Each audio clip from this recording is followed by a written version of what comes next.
ತಂದೆ ಕುಮಾರ ಪರಿಶುದ್ಧಾತ್ಮ ತ್ರೈಕ ದೇವರ ನಾಮದಲ್ಲಿ ನಿಮಗೆಲ್ಲರಿಗೆ ನನ್ನ ವಂದನೆಗಳು. ಎಲ್ಲರೂ ಚೆನ್ನಾಗಿದ್ದೀರಾ? ಸಂತೋಷವಾಗಿದ್ದೀರಾ? ಆರೋಗ್ಯವಾಗಿದ್ದೀರಾ? ಸಮಾಧಾನವಾಗಿದ್ದೀರಾ? ಭಾಳ ಸಂತೋಷ ಯಾರಿಗೆ ಇವತ್ತು ಹೇಳಿ? ಭಾಳ ಸಂತೋಷ ಯಾರಿಗೆ? ಮಹಾಂತೇಶ್ಗೆ ಅಲ್ವಾ? ಮದುಮಗ ಆಗ್ತಿದ್ದಾನೆ, ಮದುವೆ ಆಗ್ತಿದ್ದಾನೆ, ಮಗ ಖುಷಿಯೋ ಖುಷಿ. ಈಗ ನಾವು ಮದುಮಗಳು ನೋಡ್ಕೊಂಡು ಬಂದ್ವಿ. ಆಯಮ್ಮನು ಫುಲ್ ಖುಷಿಯಲ್ಲಿದ್ದಾಳೆ. ಸೌಮ್ಯ ಬೆಳಗ್ಗೆ 8 ಗಂಟೆಗೆ ಬಳ್ಳಾರಿ ಆರಾಧನೆ ಮುಗಿಸ್ಕೊಂಡು ಅಲ್ಲಿಂದ ನಾವು ಅಂತರಾಳಕ್ಕೆ ಬಂದು ಅಲ್ಲಿ ಸೌಮ್ಯಳನ್ನು ಮದುಮಗಳನ್ನ ಮಾಡಿ ಅಲ್ಲಿ ಪ್ರಾರ್ಥನೆ ಮಾಡಿ ಅಲ್ಲಿ ಕಾರ್ಯಕ್ರಮ ಮುಗಿಸ್ಕೊಂಡು ಇವಾಗ ಇಲ್ಲಿಗೆ ಬಂದಿದ್ದೀವಿ ನೋಡಪ್ಪ. ದೇವರಿಗೆ ಸ್ತೋತ್ರ. ಬಹಳ ದಿನಗಳ ಮೇಲೆ ಮತ್ತೆ ನಾವು ಈ ರೀತಿ ಸಭೆಯಲ್ಲಿ ಸೇರಿ ಬಂದಿರುವುದು ಸಂತೋಷ ಅಲ್ವಾ? ಸೇರಿ ಬಂದಿರೋ ನಮ್ಮೆಲ್ಲರನ್ನು ನಮ್ಮ ತಂದೆಯಾದ ದೇವರು ಸಜೀವರ ಲೆಕ್ಕದಲ್ಲಿಟ್ಟಿದ್ದಾನೆ, ಕಾಯ್ದು ಕಾಪಾಡಿದ್ದಾನೆ. ಆತನಿಗೆ ಕೋಟಿ ಕೋಟಿ ಸ್ತುತಿ ಸ್ತೋತ್ರಗಳು ಸಲ್ಲಿಸೋಣ. ಬಂದಿರುವ ನಮ್ಮೆಲ್ಲರಿಗೂ ಕೂಡ ದೇವರು ಈ ದಿನ ಏನು ವಾಕ್ಯ ವಿಷಯ ಅಂದರೆ, ನಾವು ನಂಬಿಕೆಯಿಂದ ದೇವರನ್ನು ಪ್ರಾರ್ಥಿಸಿಕೊಂಡಾಗ ಕಾದುಕೊಂಡಿರಬೇಕು. ಅರ್ಥ ಆಯ್ತಾ? ಪ್ರಾರ್ಥನೆ ಮಾಡಿ ಕಾದುಕೊಂಡಿರಬೇಕು. ಯಾತಕ್ಕಾಗಿ ಅಂದರೆ ದೇವರು ನಮ್ಮ ಪ್ರಾರ್ಥನೆಗೆ ಉತ್ತರ ಕೊಡುವುದಕ್ಕಾಗಿ. ಪ್ರಾರ್ಥಿಸಿದ ಕೂಡಲೇ ಆಗ್ಬಿಡ್ಬೇಕು ಅಂತಾರೆ ಕೆಲವರು ಅಲ್ವಾ? ಫಾಸ್ಟ್ ಹತ್ರ ಹೋಗಿ ಏನೋ ಸಮಯ ವಿಷಯ ಇರುತ್ತೆ, ಪ್ರಾರ್ಥನೆ ಮಾಡ್ಕೊತೀವಿ. ಪ್ರಾರ್ಥನೆ ಮಾಡಿದ ಕೂಡಲೇ ಆಗ್ಬಿಡ್ಬೇಕು. ಚರ್ಚಿಗೆ ಹೋದ ಕೂಡಲೇ ಒಳ್ಳೇದಾಗ್ಬಿಡ್ಬೇಕು. ಏಸಪ್ಪ ನಂಬಿದ ಕೂಡಲೇ ಒಳ್ಳೇದಾಗ್ಬಿಡ್ಬೇಕು. ಈ ಥರ ಕೆಲವರ ಮನಸ್ಸಿನಲ್ಲಿ ಇರ್ತದೆ ಅಲ್ವಾ? ನಾವು ಅಂದುಕೊಂಡ ಹಾಗೆ ತಕ್ಷಣ ಜಲ್ದಿ ಆಗ್ಬಿಡ್ಬೇಕು ಅಂತ. ಆದರೆ ದೇವರ ವಾಕ್ಯ ಹೇಳ್ತದೆ ಮಕ್ಕಳೇ, ನಾವು ಕಾದುಕೊಂಡಿರಬೇಕಂತೆ. ಕಾದುಕೊಂಡಿದ್ದಾಗ ದೇವರು ಅದಕ್ಕೆ ಉತ್ತರ ಕೊಡ್ತಾನೆ ಆತನ ಸಮಯದಲ್ಲಿ. ನನಗೇನು ಬೇಕು, ನನಗೆ ಯಾವಾಗ ಬೇಕು ಅವಾಗಲ್ಲ. ನನಗೆ ಏನು ಬೇಕು, ಯಾವಾಗ ಬೇಕು, ಯಾಕೆ ಬೇಕು, ಎಷ್ಟು ಬೇಕು ಅದೆಲ್ಲವೂ ನನಗೆ ನಿನಗೆ ಗೊತ್ತಿಲ್ಲ ಮಕ್ಕಳೇ, ನಮ್ಮ ದೇವರಿಗೆ ಗೊತ್ತು. ಹಲ್ಲೆಲೂಯಾ. ದೇವರ ವಾಕ್ಯ ತೆಗಿರಿ. ಯೆಶಾಯನ ಗ್ರಂಥ 30ನೇ ಅಧ್ಯಾಯ 18ನೇ ವಚನ ಓದ್ರಿ.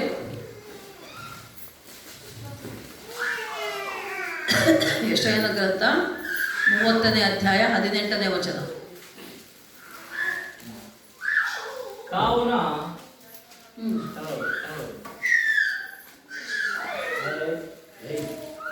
కావున మీ యందు దయ చూపవలెనని యెహోవా ఆలస్యము చేయుచున్నాడు, మిమ్మును కరుణింపవలెనని ఆయన నిలబడి ఉన్నాడు. ಆಮೆನ್. ಕನ್ನಡದಲ್ಲಿ ಓದ್ರಪ್ಪ. ಹೀಗಿರಲು ಯೆಹೋವನು ನಿಮಗೆ ಕೃಪೆ ತೋರಿಸಬೇಕೆಂದು ಕಾದಿರುವನು, ನಿಮ್ಮನ್ನು ಕಾಣಿಸಬೇಕೆಂದು ಉನ್ನತನಾಗಿ ಕಾಣಿಸಿಕೊಳ್ಳುವನು. ನಿಮ್ಮನ್ನು ಕರುಣಿಸಬೇಕೆಂದು ಅಲ್ವಾ? ಏನಪ್ಪ? ಸರಿಯಾಗಿ ಹೋದ್ರಪ್ಪ. ಅಕ್ಷರ ಒಂದು ಪದ ಒಂದು ಅಕ್ಷರ ಹೆಚ್ಚು ಕಡಿಮೆ ಆದರೆ ಅರ್ಥನೇ ಪೂರ್ತಿ ಚೇಂಜ್ ಆಗ್ಬಿಡ್ತದೆ ಮಕ್ಕಳೇ. ಇನ್ನೊಂದ್ಸಲ ಓದು ಜೋರಾಗಿ ಕನ್ನಡದಲ್ಲಿ. ಹೀಗಿರಲು ಯೆಹೋವನು ಯಾರಿಗಮ್ಮ? ಕೃಪೆ ತೋರಿಸಬೇಕೆಂದು ಕಾದಿರುವನು, ನಿಮ್ಮನ್ನು ಕರುಣಿಸಬೇಕೆಂದು ಉನ್ನತೋನ್ನತನಾಗಿ ಕಾಣಿಸಿಕೊಳ್ಳುವನು. ಹಲ್ಲೆಲೂಯಾ. ನೋಡಿ, ಇಲ್ಲಿ ವಾಕ್ಯ ಹೇಳ್ತಾ ಇದೆ, ದೇವರೇ ನಮಗೆ ಒಳ್ಳೆಯದನ್ನು ಮಾಡಬೇಕು ಅಂತ ಆತನು ಕಾದುಕೊಂಡಿದ್ದಾನೆ. ಆತ ನಮಗೆ ಒಳ್ಳೇದು ಮಾಡಬೇಕಂತ ನಾವು ಕೂಡ ಏನು ಮಾಡಬೇಕು? ನಂಬಿಕೆಯಿಂದ ಪ್ರಾರ್ಥನೆ ಮಾಡಿ ಆತನು ಮಾಡುವ ಒಂದು ಉಪಕಾರಕ್ಕಾಗಿ, ಆತನು ಮಾಡುವ ಕಾರ್ಯಕ್ಕಾಗಿ ನಾವು ಕೂಡ ಕಾದುಕೊಂಡಿರಬೇಕು ಮಕ್ಕಳೇ. ಹಲ್ಲೆಲೂಯಾ. ನಮ್ಮ ದೇವರು ಎಂಥ ದೇವರಂತೆ ಇಲ್ಲಿ ವಾಕ್ಯದಲ್ಲಿ ನೋಡುವಾಗ ಮುಖ್ಯವಾಗಿ 3 ಅಂಶಗಳು ನೋಡ್ತೇವೆ. ಒಂದು, ಆತನು ನಮಗಾಗಿ ಕಾದಿದ್ದಾನೆ. ಯಾತಕ್ಕಾಗಿ ಕಾದಿದ್ದಾನೆ? ಕರುಣೆ ತೋರಿಸುವುದಕ್ಕಾಗಿ. ನಮ್ಮ ದೇವರು ಕರುಣಾಮಯನು, ದಯಾಮಯನು ಅಲ್ವಾ? ಯಾವಾಗಲೂ ಕರುಣೆ ತೋರಿಸುವಾತನು, ನಮ್ಮನ್ನು ಪ್ರೀತಿಸುವಾತನು. ನೀನು ಯಾರೇ ಆಗಿರು, ಎಲ್ಲೇ ಇರು, ಯಾವ ಪರಿಸ್ಥಿತಿಯಲ್ಲೇ ಇರು, ನಿನ್ನನ್ನು ದೇವರು ಪ್ರೀತಿಸುತ್ತಾನೆ. ಏಸಪ್ಪ ನನ್ನನ್ನು, ನಿನ್ನನ್ನು, ನಮ್ಮನ್ನು, ನಿಮ್ಮನ್ನು ಯಾವಾಗಲೂ ಪ್ರೀತಿಸ್ತಾನೆ. ಆತನ ಪ್ರೀತಿಯಲ್ಲಿ ಕೊರತೆ ಇಲ್ಲ. ಯಾವಾಗಲೂ ನಮ್ಮನ್ನು ಪ್ರೀತಿಸುವ ದೇವರು ಆತ ನಮ್ಮನ್ನು ಪ್ರೀತಿಸ್ತಾನೆ. ಅದಕ್ಕಾಗಿ ಆತ ನಮಗೆ ಒಳ್ಳೆಯದು ಮಾಡಬೇಕು ಅಂತ ಆತನು ಕಾದುಕೊಂಡಿದ್ದಾನಂತೆ. ನೋಡಿ ಎಂಥ ಇವಾಗ ತಂದೆ ತಾಯಿಗಳು ಅಷ್ಟೇ ಅಲ್ವಾ, ಮಕ್ಕಳು ಹುಟ್ಟಿದ ಮೇಲೆ ಆ ಮಕ್ಕಳು ಬೆಳಿಬೇಕು, ಒಳ್ಳೆಯವರಾಗಬೇಕು, ಬುದ್ಧಿವಂತರಾಗಬೇಕು, ವಿದ್ಯಾವಂತರಾಗಬೇಕು, ಒಳ್ಳೆ ನೌಕರಿ ಮಾಡಬೇಕು ಅಂತ ಏನು ಮಾಡ್ತಾರೆ ತಂದೆ ತಾಯಿಗಳು? ಕಾದುಕೊಂಡಿರ್ತಾರೆ ಅಲ್ವಾ. ಮಗು ಹುಟ್ಟಿದ ಮೇಲೆ ಇನ್ನೂ ಹುಟ್ಟೋಕ್ಕಿಂತ ಮುಂಚೆನೇ ಎಷ್ಟೋ ಆಸೆಗಳು, ಆಕಾಂಕ್ಷೆಗಳು ತಂದೆ ತಾಯಿಗಳಿಗೆ ಮಕ್ಕಳ ಬಗ್ಗೆ. ಆ ಮಗು ಹುಟ್ಟಬೇಕು, ಕೆಲವರಿಗೆ ಗಂಡು ಮಗುನೇ ಹುಟ್ಟಬೇಕು ಅಂತ ಆಸೆ, ಕೆಲವರಿಗೆ ಹೆಣ್ಣು ಮಗು ಬೇಕು ಅಂತ ಆಸೆ. ಆ ಹುಟ್ಟಿದ ಮೇಲೆ ಆ ಮಗುನ ಹಂಗೆ ಬೆಳೆಸಬೇಕು, ಹಿಂಗೆ ಬೆಳೆಸಬೇಕು, ಅದು ಮಾಡಬೇಕು, ಇದು ಮಾಡಬೇಕು, ಡಾಕ್ಟ್ರ್ ಮಾಡಬೇಕು, ಇಂಜಿನಿಯರ್ ಮಾಡಬೇಕು, ಚೆನ್ನಾಗಿ ಓದಿಸ್ಬೇಕು, ಏನೇನೋ ಆಸೆಗಳು ಈ ಲೋಕದ ತಂದೆ ತಾಯಿಗಳಿಗೆ ತಮ್ಮ ಮಕ್ಕಳ ಬಗ್ಗೆ ಇರ್ತದೆ. ಅದಕ್ಕಾಗಿ ಅವರು ಕಾದುಕೊಂಡಿರ್ತಾರೆ. ಆದರೆ ಇಲ್ಲಿ ದೇವರ ವಾಕ್ಯ ಹೇಳ್ತಾ ಇದೆ ಮಕ್ಕಳೇ, ದೇವರು ನಮ್ಮ ದೇವರು ಎಂಥ ದೇವರು? ಕರುಣಿಸುವ ದೇವರು ಮತ್ತು ಉನ್ನತೋನ್ನತನಾಗಿ ಕಾಣಿಸಿಕೊಳ್ಳುವ ದೇವರು. ಉನ್ನತೋನ್ನತನು, ಮಹೋನ್ನತನು. ಯಾಕೆ ಹೇಳ್ತೀವಿ ಅಂದರೆ, ಪರಲೋಕ ರಾಜ್ಯದಲ್ಲಿ, ಮೇಲಣ ಲೋಕದಲ್ಲಿ, ಮೂರನೇ ಆಕಾಶದಲ್ಲಿ ಸಿಂಹಾಸನದ ಮೇಲೆ ಕುಳಿತಿರುವಂಥ ದೇವರು ನನ್ನ ನಿನ್ನ ದೇವರು. ಹಲ್ಲೆಲೂಯಾ. ಎಲ್ಲಿದ್ದಾನೆ ಅಂತ? ಮಹೋನ್ನತನು, ಉನ್ನತವಾದ ಲೋಕದಲ್ಲಿ, ಮೇಲಣ ಲೋಕದಲ್ಲಿ, ಮೂರನೇ ಆಕಾಶದಲ್ಲಿ. ನಮಗೆ ಕಣ್ಣಿಗೆ ಕಾಣ್ತಾ ಇರೋದು ಮೊದಲನೇ ಆಕಾಶ, ಅದಾದಮೇಲೆ ಇನ್ನೊಂದು ಎರಡನೇ ಆಕಾಶ ಇದೆ, ಮಧ್ಯ ಆಕಾಶ. ಅದಾದ ಮೇಲೆ ಇರೋದು ಮೇಲಣ ಲೋಕ, ಮೇಲನ ಆಕಾಶ, ಮೂರನೇ ಆಕಾಶ. ಅಲ್ಲಿ ಉನ್ನತೋನ್ನತನಾದ ನಮ್ಮ ದೇವರು ಉನ್ನತ ಸ್ಥಾನದಲ್ಲಿ ಇದ್ದಾನೆ. ಆ ಪರಲೋಕ ರಾಜ್ಯದಲ್ಲಿ, ಮೇಲನ ಲೋಕದಲ್ಲಿ ಸಿಂಹಾಸನಾಸೀನನಾಗಿರುವ ದೇವರು ಏನು ಮಾಡ್ತಾ ಇದ್ದಾನೆ? ನನ್ನನ್ನು ನಿನ್ನನ್ನು ಅಲ್ಲಿಂದಲೇ ನೋಡ್ತಾ ಇದ್ದಾನೆ ಮಕ್ಕಳೇ. ಪ್ರತಿದಿನ ಪ್ರತಿಕ್ಷಣ ಆತನು ನಮ್ಮನ್ನು ನೋಡುತ್ತಿದ್ದಾನೆ. ಆತನ ದೃಷ್ಟಿ ಭೂಲೋಕದಲ್ಲೆಲ್ಲ ಸಂಚರಿಸುತ್ತಿದೆ ಅಂತ ನಾವು ದೇವರ ವಾಕ್ಯದಲ್ಲಿ ನೋಡ್ತೇವೆ. ದೇವರ ದೃಷ್ಟಿ ಎಲ್ಲಿದೆ ಅಂತೆ? ಭೂಲೋಕದಲ್ಲೆಲ್ಲ. ತಾನು ಸೃಷ್ಟಿ ಮಾಡಿದ ಸೃಷ್ಟಿಯಲ್ಲಿ ಇರುವಂಥ ಜನರ ಮೇಲೆ, ನಿಮ್ಮ ಮೇಲೆ, ತನ್ನ ಮಕ್ಕಳ ಮೇಲೆ ಆತನ ದೃಷ್ಟಿ ಇದೆ. ನೋಡ್ತಾ ಇದ್ದಾನೆ. ಅಷ್ಟೇ ಅಲ್ಲ, ನನ್ನ ನಿನ್ನ ಮಾತುಗಳು, ಮೊರೆಗಳು, ಪ್ರಾರ್ಥನೆಗಳು, ವಿಜ್ಞಾಪನೆಗಳು ಇವೆಲ್ಲವನ್ನು ಆತನು ಕೇಳ್ತಾ ಇದ್ದಾನೆ. ದೇವರ ದೃಷ್ಟಿ ಮತ್ತು ಕಣ್ಣುಗಳು ಮತ್ತು ಕಿವಿಗಳು ನಮ್ಮ ಕಡೆ ಇವೆ. Hallelujah, hallelujah.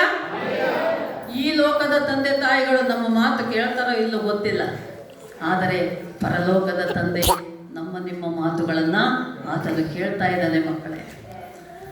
ನಮ್ಮ ಮಾತುಗಳು ಕೇಳ್ತಾ, ನೀನು ಆಡುವ ಪ್ರತಿ ಮಾತು ಆತನಿಗೆ ಗೊತ್ತು.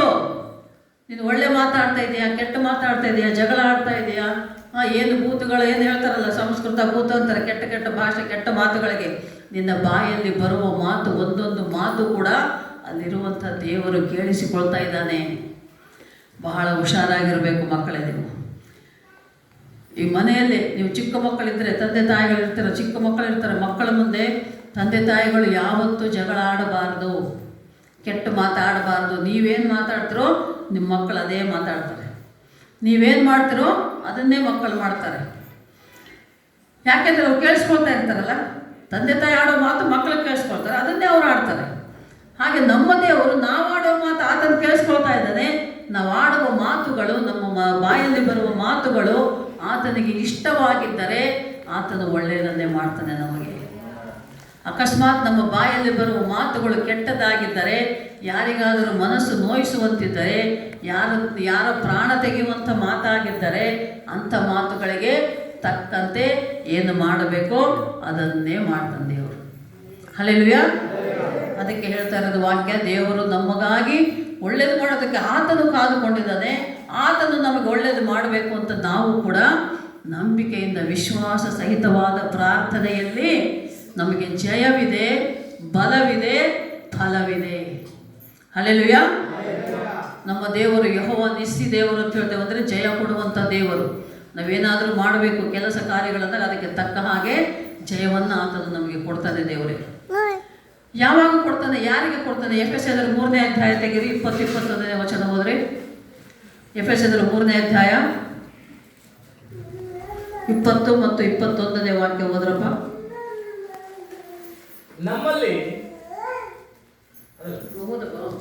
ನಮ್ಮಲ್ಲಿ ಕಾರ್ಯ ಸಾಧಿಸುವ ತನ್ನ ಶಕ್ತಿಯ ಪ್ರಕಾರ ನಾವು ಬೇಡುವುದಕ್ಕಿಂತಲೂ ಯೋಚಿಸುವುದಕ್ಕಿಂತಲೂ ಅತ್ಯಧಿಕವಾದದ್ದನ್ನು ಮಾಡಲು ಶಕ್ತನಾದ ದೇವರಿಗೆ ಸಭೆಯಲ್ಲಿಯೂ ಕ್ರಿಸ್ತ ಯೇಸುವಿನಲ್ಲಿಯೂ ತಲತಲಾಂತರಕ್ಕೂ ಯುಗಾಂತರಕ್ಕೂ ಸ್ತೋತ್ರ. ಆಮೆನ್. ಆಮೆನ್. ಕೆಲವು ಕಡೆ ಏನಿದೆ, ದೇವರಿಗೆ ಮಹಿಮೆ ಉಂಟಾಗುವುದು ಅಂತಿದೆ. ಅಂದರೆ ದೇವರು ತೆಲುಗು ಹೋದರೆ ತೆಲುಗಿನಲ್ಲೇ ಓದಿದೆ ನಾನು. ಎಫೆಸರ್ 3:20-21. ನಾವು ದೇವರನ್ನು ಪ್ರಾರ್ಥನೆ ಮಾಡಿ ಕೇಳಿಕೊಂಡಾಗ ನಾವೇನು ಕೇಳ್ಕೊಳ್ತೀವೋ ಅದಕ್ಕಿಂತಲೂ ಹೆಚ್ಚಾಗಿ ನಮಗೆ ಕೊಡ್ತಾನೆ ಅಂತ. ಕೇಳಿದ್ದು ಕೊಡ್ತಾನೆ, ಇನ್ನು ಹೆಚ್ಚು ನಿನಗೆ ಕೊಡ್ತಾನೆ ದೇವರು, ಹೆಚ್ಚು ಆಶೀರ್ವಾದ.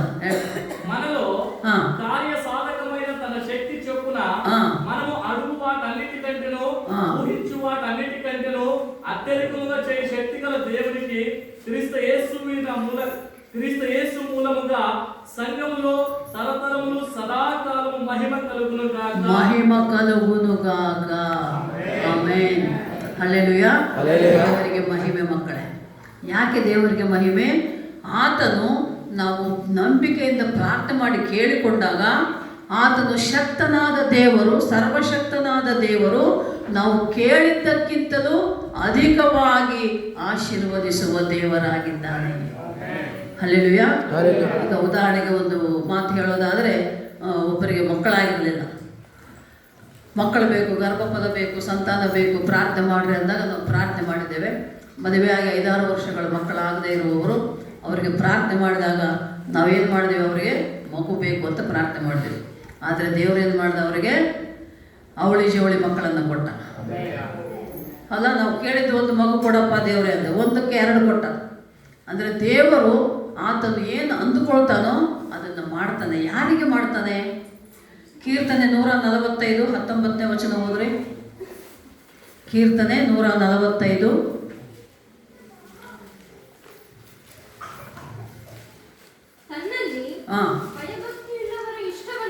ತನ್ನಲ್ಲಿ ಭಯಭಕ್ತಿಯುಳ್ಳವರ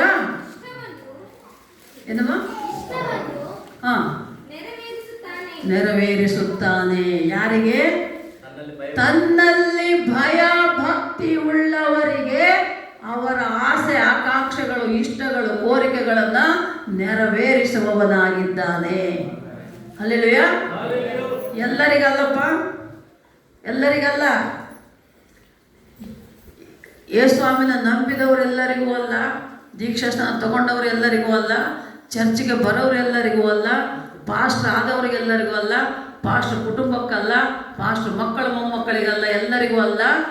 ಯಾರು ಇವರೆಲ್ಲ ಇರಲಿ, ಇವರೆಲ್ಲರೂ ಕೂಡ ದೇವರ ಭಯಭಕ್ತಿಯಲ್ಲಿದ್ದರೆ ಮಾತ್ರ ಅವರಿಗೆ ಬೇಕಾದದ್ದನ್ನು ಕೊಡ್ತಾನೆ ದೇವರು. ಅವರ ಕೋರಿಕೆಗಳನ್ನು ನೆರವೇರಿಸ್ತಾನೆ. ಮಕ್ಕಳೇ, ನಂಬಿಕೆಯಿಂದ ಪ್ರಾರ್ಥನೆ ಮಾಡಿಕೊಂಡಿರಿ, ದೇವರು ನಿಮ್ಮ ಪ್ರಾರ್ಥನೆ ಕೇಳ್ತಾನೆ. ಅದಕ್ಕೆ ಏನು ಉತ್ತರ ಬೇಕೋ ಆ ಉತ್ತರವನ್ನು ಆತನು ಕೊಡ್ತಾನೆ. ಅದಕ್ಕೆ ನಾವೇನು ಮಾಡಬೇಕು? ನಂಬಿಕೆ, ಪ್ರಾರ್ಥನೆ, ಕಾದುಕೊಂಡಿರೋದು, ಈ 3 ಇರಬೇಕು ನಿನ್ನಲ್ಲಿ. ಸಹನೆಯಿಂದ, ತಾಳ್ಮೆಯಿಂದ ಕಾದುಕೊಂಡಿರ್ಬೇಕು. ನಾವು ದೇವರಲ್ಲಿ ಏನಾದರೂ ಕೇಳಿಕೊಂಡಾಗ ತಾಳ್ಮೆಯಿಂದ ಕಾದುಕೊಂಡಿದ್ದಾಗ ಅದಕ್ಕೆ ದೇವರು ಬೇಕಾದದ್ದನ್ನು ನಮಗೆ ಕೊಡ್ತಾನೆ ಮಕ್ಕಳೇ. ಅದಕ್ಕೆ ಉದಾಹರಣೆ ಸತ್ಯವೇದದಲ್ಲಿ ನೋಡುವಾಗ ಬೈಬಲಲ್ಲಿ ಅಬ್ರಹಾಮನ ಮಗುಗಾಗಿ ಕಾದುಕೊಂಡಿದ್ರಲ್ಲ, ಅಬ್ರಹಾಮ್ ಸಾರಮ್ಮ ಎಷ್ಟು ವರ್ಷ ಕಾದುಕೊಂಡಿದ್ರು? 99 ವರ್ಷ ಆಯಿತು. ಅಬ್ರಹಾಮನಿಗೆ ಇನ್ನೂ ಆಗಿಲ್ಲ. 99 ವರ್ಷ ಆದಾಗ ದೇವರು ಹೇಳಿದ್ದೇನು ವಾಗ್ದಾನ? ಬರುವ ವರ್ಷದೊಳಗೆ ನನಗೆ ಮಗು ಆಗ್ತದೆ. ಬರುವ ವರ್ಷ ಅಂದರೆ 99 + 1 ಎಷ್ಟಾಯ್ತಪ್ಪ? 100 ವರ್ಷ ಕಾದುಕೊಂಡಾಗ ಅಬ್ರಹಾಮನಿಗೆ ಮುದ್ದಾದ ಮಗುವನ್ನು ದೇವರು ದಯಪಾಲಿಸಿದನು. ನೋಡಿ, ಅಂಥ ಒಂದು ಕಾಯುವಿಕೆ ನಿಮ್ಮಲ್ಲಿದೆಯಾ? ಅಬ್ರಹಾಮನಿಗೆ ಕಾದುಕೊಂಡಿದ್ದೀರಾ? ಪ್ರಾರ್ಥನೆ ಮಾಡಿ ನಿಮಗೇನು ಬೇಕು ದೇವರನ್ನ ಕೇಳಿಕೊಂಡು ಅದು ನೆರವೇರಬೇಕಂದಾಗ ದೇವರನ್ನು ನಾವು ಪರೀಕ್ಷಿಸಬಾರದು. ಕೆಲವರು ಏನು ಮಾಡ್ತಾರೆ, ನಾವು ಅಂದುಕೊಂಡಿದ್ದಾದರೆ ಚರ್ಚಿಗೆ ಬರ್ತೇವೆ ಅಂಥವ್ರು ಇದ್ದಾರೆ. ಇಲ್ಲೇ ಸಂಜೀವನ ಕೊಟ್ಟೆಲ್ಲ ಇದ್ದಾರೆ. ಮದುವೆ ಆದರೆ ಚರ್ಚಿಗೆ ಬರ್ತೇವೆ, ಮಕ್ಕಳಾದರೆ ಚರ್ಚಿಗೆ ಬರ್ತೇವೆ, ಗಂಡು ಮಗ ಹುಟ್ಟಿದ್ರೆ ಚರ್ಚಿಗೆ ಬರ್ತೇವೆ ಅಂದವರು ಎಷ್ಟೋ ಜನ ಇದ್ದಾರೆ. ಇವೆಲ್ಲ ಇವ್ರು ಅಂದ್ಕೊಂಡಿದ್ದೀವೆಲ್ಲ ಆಗಿದೆ, ಆದರೂ ಕೂಡ ಬಂದಿಲ್ಲ. ಕೆಲವರು ಆದರೂ ಬಂದಿಲ್ಲ, ಅದಕ್ಕೆ ತಕ್ಕಂಗೆ ಅವರು ಅನುಭವಿಸ್ತಾ ಇದ್ದಾರೆ. ದೇವರ ವಾಕ್ಯ ಹೇಳ್ತದೆ ಮಕ್ಕಳೇ, ನಾವೇನಾದರೂ ಅರಿಕೆ ಮಾಡಿಕೊಂಡರೆ, ಈ ಥರ ನಾವು ಮಾಡ್ತೇವೆ ಅಂತ ಅಂದುಕೊಂಡಾಗ ದೇವರಿಗಾಗಿ ಸಭೆಗಾಗಿ ಏನಾದರೂ ನೀವು ಅಂದುಕೊಂಡಿದ್ದನ್ನು ಮಾಡಬೇಕು. ನಿಮ್ಮ ಹರಕೆ ನಿಮ್ಮ ಹರಿಕೆ ದೇವರಿಗೆ ತೀರಿಸಬೇಕು. ಆಗ ನಿಮಗಿನ್ನೂ ದೇವರು ಮೇಲುಗಳನ್ನು, ಹೆಚ್ಚಾದ ಉಪಕಾರಗಳನ್ನು, ಹೆಚ್ಚಾದ ಕೃಪೆಯನ್ನು, ಹೆಚ್ಚಾದ ಆಶೀರ್ವಾದಗಳನ್ನು ಕೊಡ್ತಾನೆ ಮಕ್ಕಳೇ ನಿಮಗೆ. ಅಬ್ರಹಾಮನ ಹಾಗೆ ಅಲ್ವಾ? ಅಬ್ರಹಾಮನಿಗೆ ಎಷ್ಟು ಕೊಟ್ಟ. ಅದೇ ರೀತಿ ಇನ್ನೊಂದು ಉದಾಹರಣೆ ನೋಡಿದರೆ ಯೋಬನು, ನಮಗೆಲ್ಲ ಗೊತ್ತು ಅಲ್ವಾ? ಯೋಬನು ಎಷ್ಟು ಸೈತಾನನ ಶೋಧನೆಗೊಳಗಾಗಿ ಎಷ್ಟು ಕಷ್ಟಪಟ್ಟ, ಎಲ್ಲವನ್ನು ಕಳೆದುಕೊಂಡ. ಯೋಬನ ಗ್ರಂಥದಲ್ಲಿ ನಾವು ಮೊದಲನೇ ಅಧ್ಯಾಯ ಓದಿದರೆ ಆತನಿಗೆ ಎಷ್ಟೆಲ್ಲ ಆಸ್ತಿ ಇತ್ತು ಅಂತ ಓದ್ಕೊಳ್ತೇವೆ. ಅದು ಆ ಕಾಲಕ್ಕೆ ಅಂದರೆ ಯೋಬನು ಇರುವಂಥ ಕಾಲಕ್ಕೆ ಅವನೇ ಅತ್ಯಂತ ಶ್ರೀಮಂತ ವ್ಯಕ್ತಿಯಾಗಿದ್ದ ಅಂತ ನಾವು ನೋಡ್ತೇವೆ ಬೈಬಲಲ್ಲಿ. ಎಷ್ಟೋ ಸಾವಿರಗಟ್ಟಲೆ ಆನೆಗಳು, ಕುದುರೆಗಳು, ಒಂಟೆಗಳು, ಸೈನ್ಯ, ಜಮೀನು ಎಲ್ಲ ಇತ್ತು ಆತನಿಗೆ. ಆದರೆ ಸೈತಾನನ ಶೋಧನೆಗೊಳಗಾದ ಮೇಲೆ ಒಂದೊಂದೇ ಎಲ್ಲವನ್ನು ಕಳೆದುಕೊಳ್ತಾನೆ. ಎಲ್ಲವನ್ನು ಕಳೆದುಕೊಂಡರೂ ಕೂಡ ಆತನು ದೇವರನ್ನು ಬಿಡಲಿಲ್ಲ, ನಂಬಿಕೆ ಬಿಡಲಿಲ್ಲ, ಪ್ರಾರ್ಥನೆ ಬಿಡಲಿಲ್ಲ. ಏನಂತಾನೆ ಇಷ್ಟೆಲ್ಲ ಕಷ್ಟ ಬಂದಾಗ ಹೇಳ್ತಾನೆ ಒಂದು ಮಾತು. ಯೋಬ ಏನು ಹೇಳ್ತಾನೆ ಗೊತ್ತಾ? ಆತನೇ ಕೊಟ್ಟನು, ಆತನೇ ತೆಗೆದುಕೊಂಡನು. ನನಗೆ ಬಂದಿದ್ದೆಲ್ಲ ಯಾರಿಂದ? ಏನು ನಮ್ಮಪ್ಪ ನಮ್ಮ ತಾತನಿಂದ ಬಂತ? ದೇವರು ಕೊಟ್ಟರೆ ಬಂತು, ಮತ್ತು ದೇವರೇ ತಗೊಂಡು ಹೋಗ್ಲಿ ಬಿಡು. ಅದೇ ನಾವು ನೀವು ಈ ಕಾಲದವ್ರು ಅದು ಏನು ಮಾಡ್ತೀವಿ? ಮತ್ತೆ ದೇವರಿಗೆ ಎದುರು ಮಾತಾಡೋಂಥವ್ರು, ಕೊಟ್ಟು ತಗೊಂಬಿಟ್ಟ ನೋಡಿ, ಕಿತ್ಕೊಂಬಿಟ್ಟ ಅಂತಾರೆ ಈ ಮಾತುಗಳು ಎಷ್ಟೋ ಜನರೆಲ್ಲ ನೋಡ್ತೇವೆ. ಮಕ್ಕಳು ಆಗದೆ ಅಪರೂಪಕ್ಕೆ ಮಗುವಾದಾಗ ಅಕಸ್ಮಾತ್ ಮಗು ತೀರ್ಕೊಂತು ಅಂದರೆ ಕೊಟ್ಟು ತಗೊಂಬಿಟ್ಟ ನೋಡು ದೇವರಂತ ದೇವ್ರನ್ನೇ ಬೈಯುವವರು ಕೂಡ ಇದ್ದಾರೆ ಎಷ್ಟೋ ಜನರು ಅಲ್ವಾ? ಆದರೆ ಯೋಬನು ಹಾಗೆ ಮಾಡಲಿಲ್ಲ. ಎಲ್ಲವನ್ನೂ ಕಳೆದುಕೊಂಡ, ಆದರೆ ನಂಬಿಕೆಯಿಂದ ಇದ್ದ, ಪ್ರಾರ್ಥನೆಯಿಂದ ಇದ್ದ, ಎಲ್ಲಕ್ಕಿಂತ ಹೆಚ್ಚಾಗಿ ತಾಳ್ಮೆಯಿಂದ ಇದ್ದ. ಸಹನೆ ತಾಳ್ಮೆಯಿಂದ ಇದ್ದದ್ದಕ್ಕೆ ಆತನು ಏನಾಯಿತು?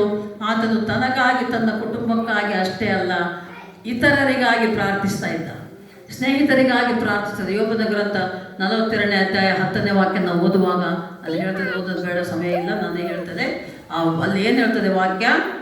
ಯೋಬನು ತನ್ನ ಸ್ನೇಹಿತರಿಗಾಗಿ ಪ್ರಾರ್ಥಿಸಿದ್ದರಿಂದ ಆತನ ಸ್ಥಿತಿಯು ಮೊದಲಿದ್ದ ಸ್ಥಿತಿಗಿಂತ 2ರಷ್ಟಾಯಿತು.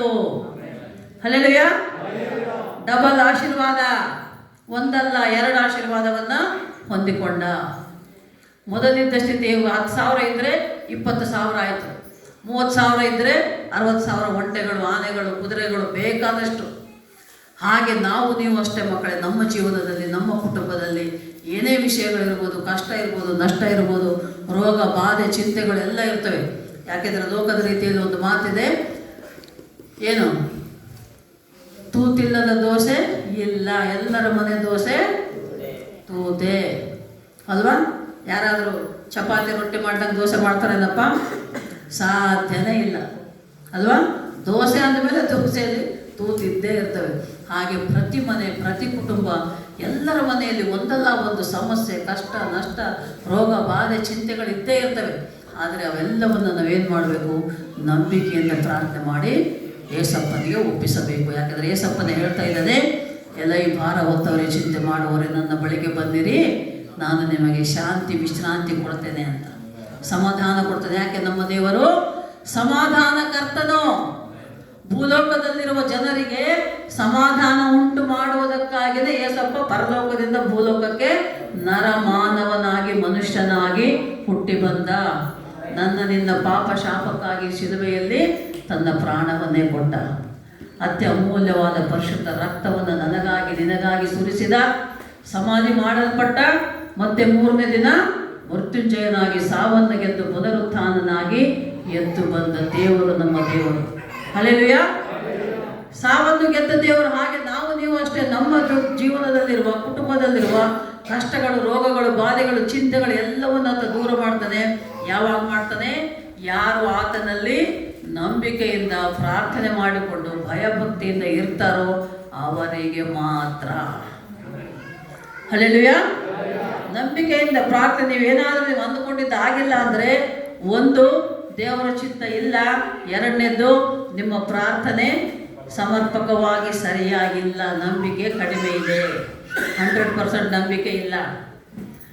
100% ನಂಬಿಕೆ, ಸಹನೆ, ತಾಳ್ಮೆಯಿಂದ, ವಿಶ್ವಾಸದಿಂದ ಪ್ರಾರ್ಥನೆ ಮಾಡಿಕೊಂಡು ಕೇಳ್ಕೊಡ್ರಿ, ಆಗ ದೇವರು ಖಂಡಿತ ನಿಮಗೆಲ್ಲರಿಗೂ ಒಳ್ಳೇದು ಮಾಡ್ತಾನೆ ಮಕ್ಕಳೇ.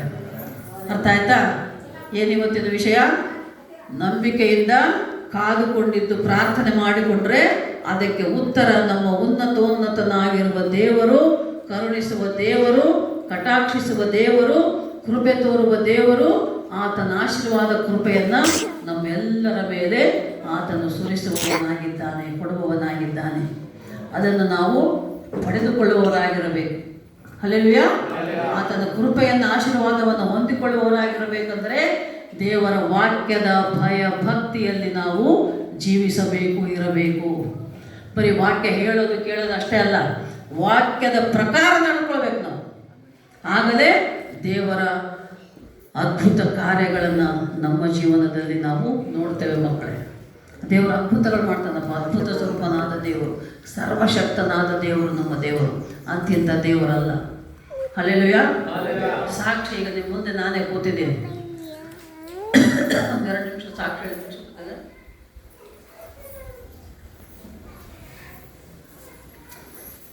ಕಣ್ಣಿಗೆ ಕನ್ನಡಕ ಹಾಕ್ಕೊಂಡು ಕೂತಿದ್ದೇನೆ. ಯಾಕೆಂದರೆ ಕಣ್ಣಿನ ಆಪರೇಷನ್ ಆಗಿದೆ. ಕಣ್ಣು ಆಪರೇಷನ್ ಆದಮೇಲೆ 1 ತಿಂಗಳ ಓಡಾಡಬಾರ್ದು, ಜಾಸ್ತಿ ಮಾತಾಡಬಾರ್ದು, ಟೈಮ್ ಸರಿಯಾಗಿ ಕಣ್ಣಿಗೆ ಡ್ರಾಪ್ಗಳು ಹಾಕ್ಕೋಬೇಕು, ರೆಸ್ಟ್ ತಗೋಬೇಕು ಅಂತ ಹೇಳೋರು ಡಾಕ್ಟ್ರು, ಕಣ್ಣಿನ ಡಾಕ್ಟ್ರು. ಆದರೆ ನಮಗೆಲ್ಲೈತೆ ರೆಸ್ಟ್? ಸೇವೆ ಮಾಡೋರು, ಸೇವಕರು ಸೇವೆ ಮಾಡ್ಕೊಂತ ಹೋಗ್ಬೇಕಾ? ಆಪರೇಷನ್ ಆದ 5 ದಿನಕ್ಕೆ ರಾಯಚೂರಿಂದ ಬಳ್ಳಾರಿಯಿಂದ ಸಂಜೆ ಪ್ರಯಾಣ ಮಾಡಿಕೊಂಡು ಬಂದಿದ್ದೇವೆ ಮಕ್ಕಳೇ. ದೇವರ ಸೇವೆ, ದೇವರ ಕಾರ್ಯ. ಒಂದು ನಮ್ಮ ಗಮಾಲಿಯಲ್ ಮೊಮ್ಮಗಳ ಅತಿವಾದ ಬರ್ತ್ಡೇ, ಫಸ್ಟ್ ಬರ್ತ್ಡೇ ಕಾರ್ಯಕ್ರಮ, ಮತ್ತು ನಮ್ಮ ಮದುಮಗಳು ಸೌಮ್ಯಳ ದೀಕ್ಷಾ ಸ್ನಾನ ಕಾರ್ಯಕ್ರಮ ನೋಡಿಕೊಂಡು ಪ್ರಯಾಣ ಮಾಡಿಕೊಂಡು ಮತ್ತೆ ಹೋಗಿದ್ದೇವೆ. ಹೀಗೆ ಅಲ್ಲಿ ಬಳ್ಳಾರಿಯಲ್ಲಿದ್ದರೂ ಕೂಡ ಅವರಿವರು ಬರ್ತಾನೆ ಇದ್ದಾರೆ, ಹೋಗ್ತಾನೆ ಇದ್ದಾರೆ, ಮಾತುಕತೆ ಅವು ಇವು ನಡೀತಾನೆ ಇದ್ದೇವೆ. ಅಲ್ಲಿ ಕೆಲವು ಕಡೆ ಮತ್ತೆ ನಾವು ಕಾರ್ಯಕ್ರಮಗಳಿಗೆ ಹೋಗಿದ್ದೆವು. ಹೀಗೆ ಓಡಾಡ್ತಾ ಇದ್ದೇವೆ. 15 ದಿನ 10 ದಿನಕ್ಕೆ ಒಂದು ಸಲ ಚೆಕಪ್ ಮಾಡಿಸ್ಬೇಕು ಕಣ್ಣು. ಎಲ್ಲಿ ಹೋಗಿಲ್ಲ. 16ನೇ ದಿನಕ್ಕೆ ಬಳ್ಳಾರಿಯಲ್ಲಿ, ಯಾಕೆಂದರೆ ಇಷ್ಟು ದಿನಗಳು ಅವ್ರು ನಮ್ಗೆ ಟೈಮ್ ಸರಿಯಾಗಿ ಗಂಟೆಗೆ ಒಂದು ಸಲ 2 ಗಂಟೆಗೆ ಒಂದು ಸಲ ಕಣ್ಣಿಗೆ ಡ್ರಾಪ್ ಹಾಕ್ಕೋಬೇಕು. ಹಾಕ್ಕೊಂಡಿಲ್ಲ ಸರಿಯಾಗಿ, ನಾನು ಹಾಕೊಳ್ಳೋಕ್ಕಾಗಿಲ್ಲ. ಸೇವೆಗಳೆಲ್ಲ ಹೋಗಿವಿ, ಊರುಗಳಲ್ಲಿ ಹೋಗಿ ಪ್ರೇಯರ್ ಮೀಟಿಂಗ್ಗಳು ತಿರುಗ್ತಾ ಇದ್ದೀವಿ, ಸರಿಯಾಗಿ ಕಣ್ಣಿಗೆ ಡ್ರಾಪ್ ಹಾಕ್ಕೊಂಡಿಲ್ಲ. ಬಾಯಿಗಳು ಸುಮ್ಮನೆ ಇಲ್ಲ, ಯಾರನ್ನ ಬಂದರೆ ಮಾತಾಡಬೇಕು, ಪ್ರಾರ್ಥನೆ ಮಾಡಬೇಕು, ಇದೆಲ್ಲ ಹಿಂಗೆ ನಡೀತಾ ಇದೆ. 16ನೇ ದಿನ ಮೊನ್ನೆ ನಾನು ಚೆಕ್ ಮಾಡ್ಸೋಕ್ಕೆ ಹೋಗಿದ್ದೆ. ಕಣ್ಣೆಲ್ಲ ನೋಡಿದರು, ಕಣ್ಣಿಗೆಲ್ಲ ಡ್ರಾಪ್ ಹಾಕಿ ಮತ್ತೆ ಎಲ್ಲ ಟೆಸ್ಟ್ ಮಾಡಿ, ಅದು ಇದು ಏನೇನು ಹಂಗೆ ಹಿಂಗೆ ಏನೇನೋ ಟೆಸ್ಟ್ಗಳು ಮಾಡ್ತಾರೆ. ಎಲ್ಲ ಟೆಸ್ಟ್ಗಳು ಮಾಡಿದರು. ದೇವರ ಕೃಪೆ, ನಿಮ್ಮ ಪ್ರಾರ್ಥನೆ ಮಕ್ಕಳೇ ಎಲ್ಲ ನಾರ್ಮಲ್ ಆಗಿದೆ, ಫಸ್ಟ್ ಕ್ಲಾಸ್ ಆಗಿದೆ ಕಣ್ಣು ಅಂದರು ಡಾಕ್ಟ್ರು. ಹಲ್ಲೆಲೂಯಾ. ನೋಡಿ ಇದೆಲ್ಲ ಯಾಕೆ? ಎಷ್ಟೇ ಪರಿಸ್ಥಿತಿ, ಇಕ್ಕಟ್ಟಿನ ಪರಿಸ್ಥಿತಿ ಇದ್ದರೂ, ಎಷ್ಟೇ ನಮಗೆ ಕಷ್ಟ ಇದ್ದರೂ ನಾವು ದೇವರಿಗಾಗಿ ಜೀವಿಸ್ತಾ ಇದ್ದೇವೆ ಮಕ್ಕಳೇ. ದೇವರಿಗಾಗಿ ನಾವಿದ್ದಾಗ ನಮಗಾಗಿ ದೇವರು ನಮ್ಮ ಸಂಗಡ ಇರುತ್ತಾನೆ. ಹಲ್ಲೆಲೂಯಾ. ನಮ್ಮ ಜೊತೆಗಾರನಾಗಿ, ಸಹಾಯಕನಾಗಿ, ರಕ್ಷಕನಾಗಿ, ಒಡೆಯನಾಗಿ ಅನುದಿನವೂ ಅನುಕ್ಷಣವೂ ಆತನು ನಮ್ಮನ್ನು ಕಾಪಾಡ್ತಾನೆ ಮಕ್ಕಳೇ. ಅದಕ್ಕೆ ಸಾಕ್ಷಿ ನಾವೇ. ದೇವರು ನಮ್ಮನ್ನು ಕಾಪಾಡ್ತಾ ಇದ್ದಾನೆ. ಈಗ ರೋಡ್ಗಳು ಬಂದಿವಿ, ಅಬ್ಬಾ ಏನು ರೋಡ್ ಡಗಡಗ ಡಗಡಗ ಡಗಡಗ ಅಂದ್ಕೊಂಡು ಬಂದಿವಿ. ಬರೋದು ಹೋಗೋದು ಮೈ ಕೈ ಎಲ್ಲ ನೋವು, ಕಣ್ಣು ಏನಾಗ್ತದೆ ದೇವರಿಗೆ ಗೊತ್ತ. ಯಾವ ಏಸಪ್ಪ ನೀನೇ ನೋಡ್ಕೊಳಪ್ಪ ಅಂತ ಹೇಳ್ಬಿಟ್ಟಿನ ಅಷ್ಟೇ. ಕದಲಬಾರ್ದು ಅಂತಾರೆ, ಏನು ಮಾಡೋಕ್ಕಾಗ್ತದೆ? ಹಳ್ಳಿ ಪ್ರಯಾಣ ನಾವು ಮಾಡಲೇಬೇಕು, ಬರಲೇಬೇಕು, ಹೋಗಲೇಬೇಕು ಮಕ್ಕಳೇ. ಬಂದಿದ್ದೇವೆ. ಈಗ ವಿಶೇಷವಾಗಿ ನಮ್ಮ ಪ್ರಿಯ ಮಗನು ಮಹಾಂತೇಶ ಮತ್ತು ಮಗಳು ಸೌಮ್ಯ ವಿವಾಹ ಕಾರ್ಯಕ್ಕಾಗಿ ನಾವು ಉಳ್ಕೊಂಡಿದ್ದೇವೆ. ಮತ್ತು ಇವತ್ತು ಸಾಯಂಕಾಲ ಮತ್ತೆ ಕಾರ್ಯಕ್ರಮ ಇದೆ, ಪ್ರಧಾನ ಎಂಗೇಜ್ಮೆಂಟ್ ಕಾರ್ಯ ಬಳ್ಳಾರಿಲಿ ಹಾಲಲ್ಲಿ, ಜಗಜೀವನ್ ರಾಮ್ ಹಾಲಲ್ಲಿ ಬರಬೇಕು ನೀವು. ಮತ್ತು ನಾಳೆ ವಿವಾಹ ಕಾರ್ಯ ಮುಗಿಸಿಕೊಂಡು ನಾವು ಮತ್ತೆ ರಾತ್ರಿ ನಮಗೆ ಪ್ರಯಾಣ ಇದೆ ಮಕ್ಕಳೇ. ನಮಗಾಗಿ ದಯವಿಟ್ಟು ಎಲ್ಲರೂ ನಮ್ಮ ಆರೋಗ್ಯಕ್ಕಾಗಿ, ಪ್ರಯಾಣಕ್ಕಾಗಿ ಪ್ರಾರ್ಥನೆ ಮಾಡಿ. ನಾಳೆ ರಾತ್ರಿ ಇಲ್ಲಿ ಬಿಟ್ಟರೆ ಬೆಂಗಳೂರು, 7ನೇ ತಾರೀಕು ಬೆಳಗ್ಗೆ ಅಲ್ಲಿ ಸೇರಿದ ಕೂಡಲೇ ಮತ್ತೆ ಬೆಳಗ್ಗೆನೇ ನಮ್ಮ ಪ್ರಯಾಣ ತಮಿಳ್ನಾಡಿಗೆ. 7ನೇ ತಾರೀಕು ತಮಿಳ್ನಾಡಿಗೆ ಪ್ರಯಾಣ, 8ನೇ ತಾರೀಕು ಅಲ್ಲಿ ಒಂದು ದೊಡ್ಡ ಕಾರ್ಯಕ್ರಮ ಇದೆ. ಪಾಸ್ಟ್ಗಳಿಗೆಲ್ಲ ಅಭಿಷೇಕ ಮಾಡೋದು, ಬಿಷಪ್ಗಳು ಪಾಸ್ಟ್ಗಳಾಗಿ ಮಾಡಿ ಅಭಿಷೇಕ ಕಾರ್ಯಕ್ರಮ ಅಲ್ಲಿಂದ. ಅದಕ್ಕಾಗಿ ಹೋಗ್ತಾ ಇದ್ದೇವೆ ಅಪ್ಪಾಜಿ ನಾನು ಅಲ್ಲಿ ಹೋಗಬೇಕು. ಅಲ್ಲಿ ಕಾರ್ಯಕ್ರಮ ನೋಡ್ಕೊಂಡು ಮತ್ತೆ ಬೆಂಗಳೂರಿಗೆ ಬರಬೇಕು. ಬೆಂಗಳೂರಲ್ಲಿ ಮತ್ತೆ ಕೆಲವೊಂದು ಕಾರ್ಯಕ್ರಮಗಳು, ಕೆಲಸಗಳಿವೆ, ಅವೆಲ್ಲ ನೋಡ್ಕೋಬೇಕು ಮಕ್ಕಳೇ. ಅದಕ್ಕಾಗಿ ನಮಗಾಗಿ ಪ್ರಾರ್ಥನೆ ಮಾಡಿ. ಮತ್ತು ದೇವರು ನಮ್ಮನ್ನು ಬಲಹೀನತೆಯಲ್ಲಿ ಕೂಡ ಬಲವನ್ನು ಕೊಟ್ಟು ನಡೆಸ್ತಾ ಇದ್ದಾನೆ. ಆತನಿಗೆ ಕೋಟಿ ಕೋಟಿ ಸ್ತೋತ್ರಗಳು. ಹಲ್ಲೆಲೂಯ. ದೇವರು ನಮ್ಮನ್ನು ನಿಮ್ಮನ್ನು ಈ ವಾಕ್ಯವನ್ನು ಆಶೀರ್ವದಿಸದೆ ಪ್ರಾರ್ಥನೆ ಮಾಡಿಕೊಳ್ಳೋಣ. ಪ್ರಾರ್ಥನೆ ಮಾಡ್ತೇನೆ, ಆಮೇಲೆ ಬಲಾರಾಧನೆ ಅಪ್ಪಾಜಿಯವರು ಮುಗಿಸ್ತಾರೆ.